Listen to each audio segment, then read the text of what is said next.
సుబ్రహ్మణ్యంను హత్య చేసి మృతదేహాన్ని డోర్ డెలివరీ చేసిన వైసీపీ ఎమ్మెల్సీ అనంతబాబు హైకోర్టును ఆశ్రయించారు.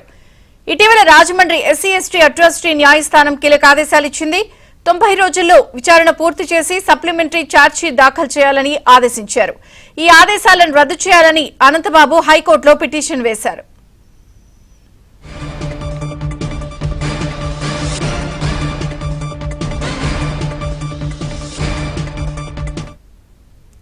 ఇక 2022 మే 19న కాకినాడలో తన డ్రైవర్ సుబ్రహ్మణ్యంను చంపి డోర్ డెలివరీ చేశారు ఎమ్మెల్సీ అనంతబాబు. వైసీపీ హయాంలో ఈ కేసు నీరుగార్చడంపై సుబ్రహ్మణ్యం తల్లిదండ్రులు న్యాయ పోరాటం చేశారు.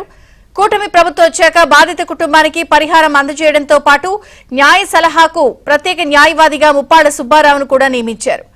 ఇక ప్రస్తుతం ఏపీ హైకోర్టును ఆశ్రయించారు వైసీపీ ఎమ్మెల్సీ అనంతబాబు.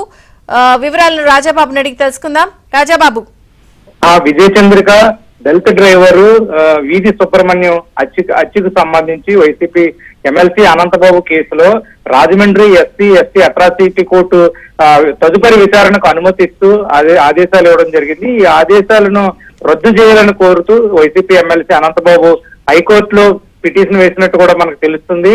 అంటే ఇప్పటికే 2022 మే 19న కాకినాడలో దళిత డ్రైవర్ సుబ్రహ్మణ్యం హత్యకు గురయ్యాడు.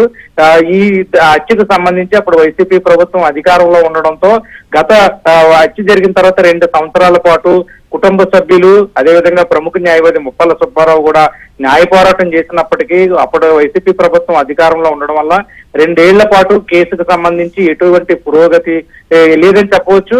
కూటమి ప్రభుత్వం అధికారం వచ్చిన తర్వాత గత ఏడాది కూటమి ప్రభుత్వం అధికారంలోకి వచ్చిన తర్వాత ప్రముఖ న్యాయవాది ముప్పాల సుబ్బారావుతో పాటు ఎవరైతే మృతుడు ఉన్నారో వీధి సుబ్రహ్మణ్యం కుటుంబ సభ్యులు కూడా ముఖ్యమంత్రి చంద్రబాబుకు డీజీపీకు వినతి పత్రం ఇచ్చారు. కేసుకు సంబంధించి న్యాయం చేయాలని కోరారు. ఈ నేపథ్యంలోనే ప్రభుత్వం కూడా స్పందించి స్పెషల్ ఇన్వెస్టిగేషన్ టీమ్ ను కూడా ఏర్పాటు చేసింది. అదేవిధంగా సిట్ ఏర్పాటు చేసింది. ప్రాసిక్యూషన్ కు న్యాయవాది ముప్పాల సుబ్బారావును సహకరించాలని చేసింది. ఈ నేపథ్యంలోనే Rajahmundry SC ST atrocity court హత్య కేసుకు సంబంధించి తదుపరి విచారణకు అనుమతిస్తూ ఉత్తర్వులు ఇచ్చిన నేపథ్యంలో ప్రస్తుతం వైసీపీ ఎమ్మెల్సీ అనంతబాబు హైకోర్టును ఆశ్రయించడంపై కూడా దీనికి సంబంధించిన అంశాలపై న్యాయవాది ముప్పాల సుబ్బారావు కూడా తదుపరి కార్యాచరణకు శ్రీకారం చుట్టారు. విజయ చంద్రిక. Thank you Rajababu.